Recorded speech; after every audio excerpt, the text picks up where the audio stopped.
There was a time when arranged marriages were not uncommon in our community. What do you think, Company? It was the way it was. We even had a word for it. Combinare. Promesso.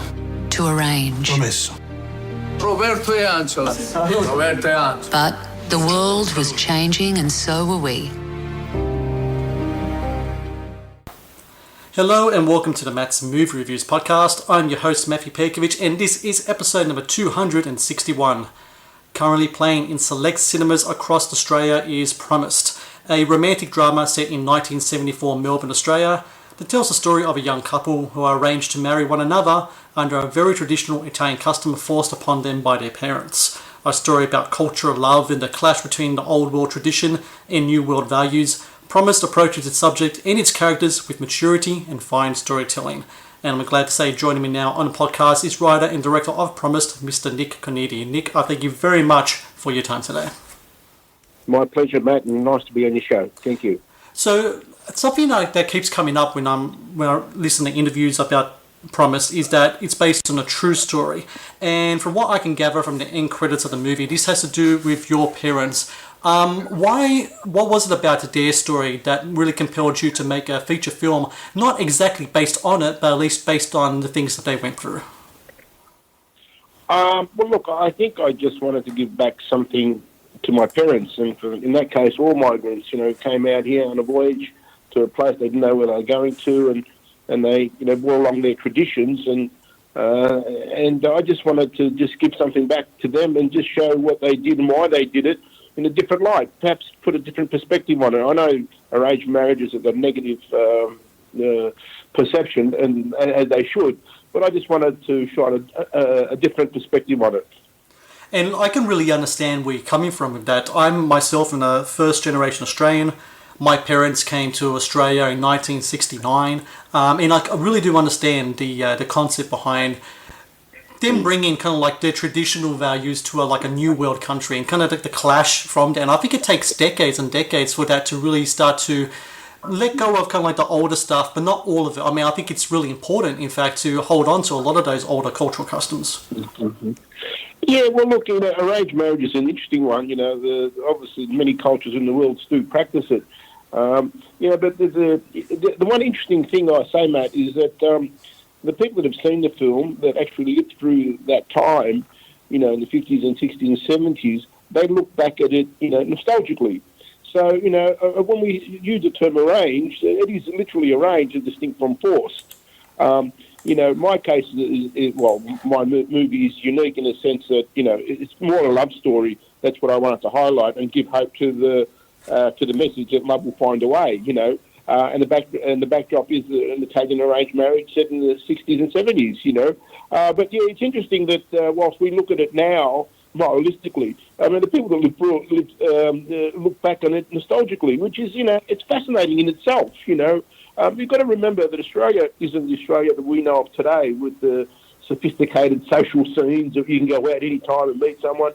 They had the 6 o'clock swirl here. You probably don't even remember that, Matt, But, pubs used to close at 6 o'clock, So Italians, Greeks, Croatians, in their endeavour to find suitable partners for their children, they, in many cases, arranged meetings, arranged marriages.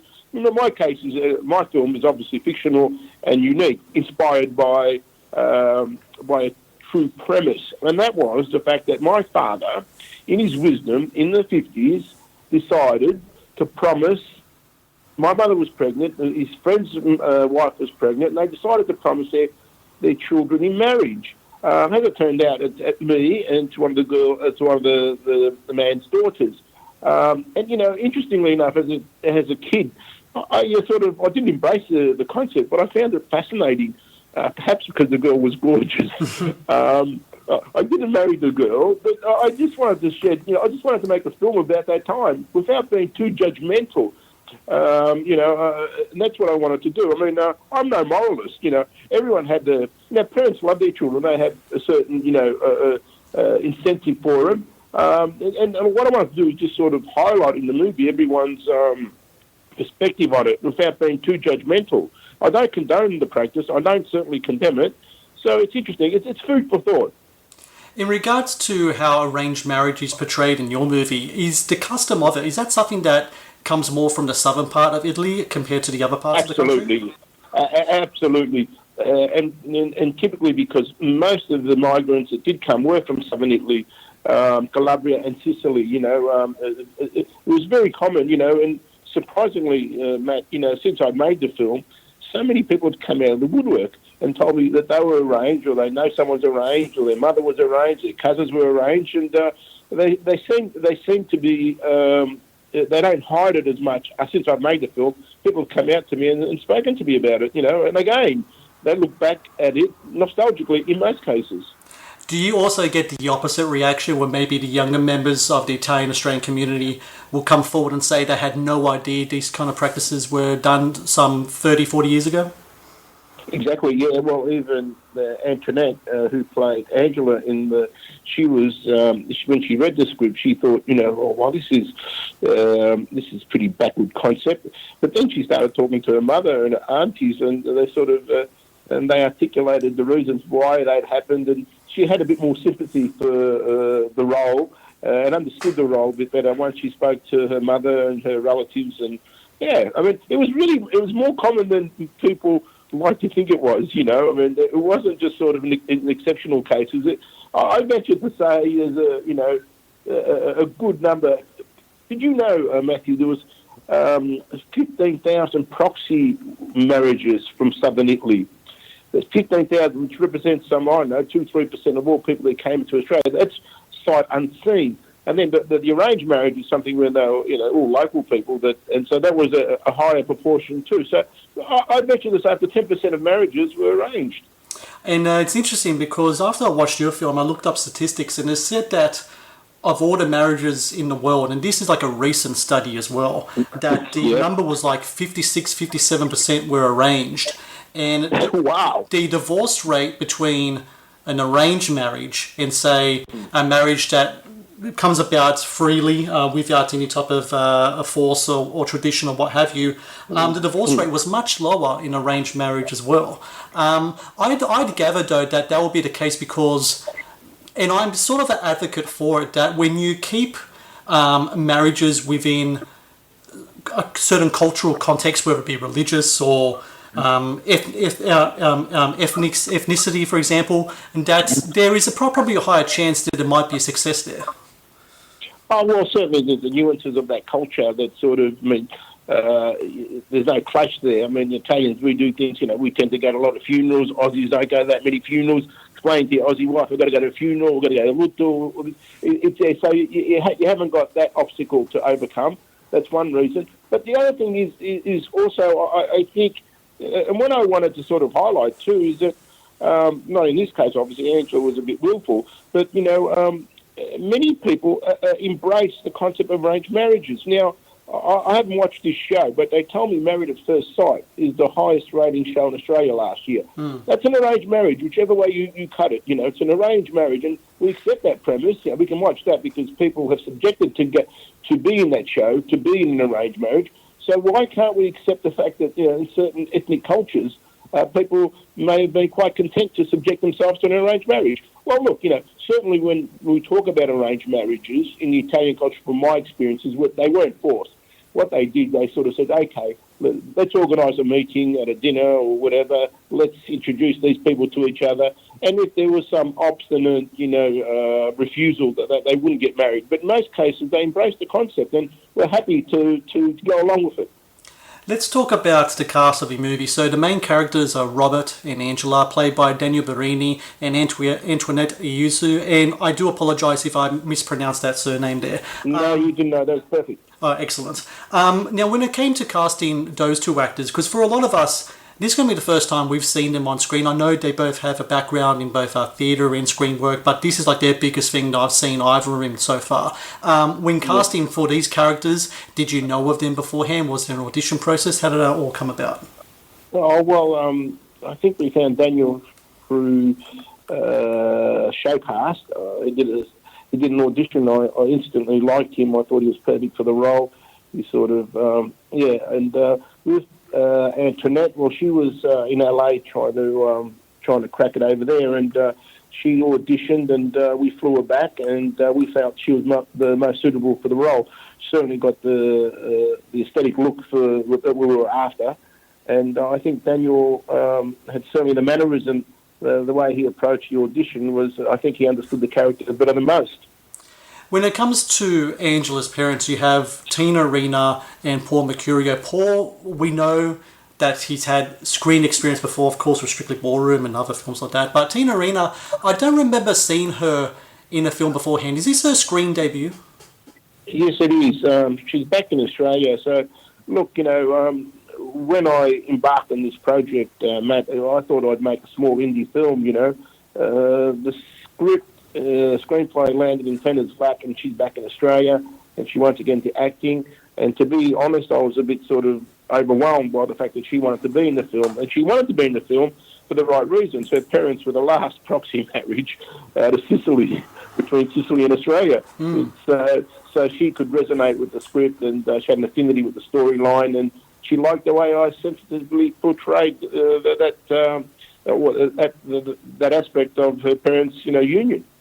I've talked to a lot of indie filmmakers, both here in Australia and America.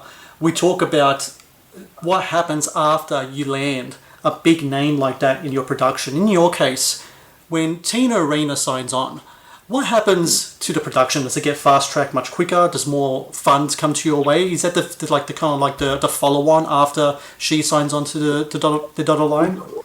Well, look, the film was privately funded, essentially by me and a few friends, so the funding was never an issue. It just sort of elevated, like I planned, like I said, to make an indie film, and, but when Tina came aboard, certainly elevated, and Paul elevated the production, the professionalism. It just lifted everyone accordingly. So the film has probably got more publicity than I intended it would get. And obviously, we got into Hoyts and Palace on the strength of our cast and the storyline. So it was a bit overwhelming, my initial, I had loved the films, and all that Super 8 you see in the film was done by my uncle. He was the go-to man in the 60s and 70s and the 50s. He was the first guy to have a Super 8, and he covered probably 100 weddings, and I was his sort of assistant, carrying the lights for him. In those days, you had to carry lights to light up the venue. So I saw these marriages firsthand, and so that's my love of the film. But like I said to you, Matthew, I intended to make a small indie film. When Tina and Paul came aboard, it sort of lifted everything. It became bigger than Ben-Hur, excuse the pun. Another actor who really stood out for me was Mirko Grillini, and he plays Joe, who's the father of Daniel Barini's character. And what's interesting about him is that he came to the acting game really late. And that's really remarkable because he's actually quite good in the film. How did you find him for the role? Oh, look, he was perfect. He reminded me so much of my father, where they command that respect without uttering too many words, ironically, he's been canned in some publications, which I can't believe, and no one can, But it's a bit disappointing. But no, look, when he auditioned, he reminded me so much of my father, visually, aesthetically, the way he spoke, and I had absolutely no misgivings about his performance, it's perfect. He was perfect for the role. That surprises me. Convincing. Absolutely convincing, because like you said, he reminded you of your father. He reminded me of some of my uncles. There is... Well, yeah, exactly, isn't it? I mean, that's the feeling. I mean, and I'm so close to the film, and I think we're the same age, Merck and I, but he reminded me of my father, and he conveyed that on screen. I have no, I mean, Robert didn't have to speak to him too much to understand his father. It's that thing where, I'm sure your father had, and I know my dad has it sometimes, certainly some of my uncles do, where their persona by itself, just a look, a glance, the look. A minimum amount of words is more than enough to get their point across. And I think I'd say that some people, if they want to take issue whatsoever performance, just have a look at something like, say, what Paul Sorvino did in Goodfellas. That certain kind of thing, that kind of stoic kind of thing towards it, where it's not about being animated whatsoever to get your point across. You can get your point across in many subtle ways that makes the communication very clear. Well, Matthew, it got through to me, it got through to you, and it got through to most people. So the people that don't get it, they don't get it. I mean, you can't do anything about that. But, certainly, I'm a moviegoer like you're a moviegoer. If it got through to you, got through to me, hopefully, and everyone I've spoken to certainly say he was a standout. There's no doubt about that. So, but, we all don't see things the same. So what do you do? Exactly right. The film is based in 1974, so we're talking about period filmmaking here. And when it comes to locations and such, did you have certain areas, certain houses, for example, in mind about where you wanted to shoot your film? Oh, well, it was always, I grew up, in and around, I was born in Footscray, so I grew up in and around West Melbourne, Victoria Market. That's something that I always liked, and still got to feel West Melbourne, Victoria Street. So we had a studio, still got a studio in Batman Street, West Melbourne, and it was a blank canvas for us. So most of the internal sets were made here on set. However, Robert's townhouse, for example, the house was in Carlton near Princes Park, but the internals was in a studio. The only house that we shot in was the grand house in the country, which was sort of the compound. It's Robert's father's house. Yep. Everything else we shot essentially in studios. We just had external shots for houses, and we recreated that period. It wasn't difficult getting the furniture either. We just called on a few aunties to help us out, and we did all right. It's quite amazing how both of our... Well, look, Italians and Croatians are essentially next-door neighbours. I mean, Sicily's just right next to where... It's just I've been to Croatia. Yeah. And my maiden of honour is Croatian, and we share very, very similar sort of heritage, that's for sure. So when I was watching the film and I was looking at some of these houses, especially like the big estate house that you showed, and my father was a bricklayer builder, and he made plenty of houses that looked like that, and we lived in houses that looked like that. And I think it's also the thing you said before about the couches and such. Like, I can still go over to some people's places and they still have the plastic on some vintage 1970s kind of thing, which I love, by the way. I've been never changed, I love that sort of stuff. I think it's important to have that stuff around. This goes to prove they cherish things, and I actually, I'm very sympathetic to our heritage, and I'm not, as a filmmaker, and I really found this battling that I had to make some kind of point. No, I mean, I don't believe that. People can make up their own mind. I made a film it's a love story, and essentially the message I want to commit: love will find a way despite itself. That's my message. It was set in 1974. It's a period film. Everyone had a motive to do things. Parents thought they were protecting the daughter. The daughter thought she was protecting her boyfriend. Robert loved her so much that he was prepared to do anything to. I'm not being judgmental about anyone's actions. People can make up their own mind. Interestingly, I want people to go away. What would I have done in that situation? That's the only point I like to make. Yeah, and I think it's important as well that sometimes a filmmaker's cultural background really does help in bringing forth the story that they're telling. I've read an interview once with Denzel Washington. He was talking about how important culture can be to filmmaking. He made the example of that.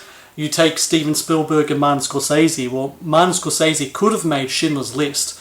Steven Spielberg could have made Mean Streets, but it wouldn't be the same. They have the tools, they're great filmmakers, but there's that extra something else that's in there, and I'm sure you felt the same way when you made your movie.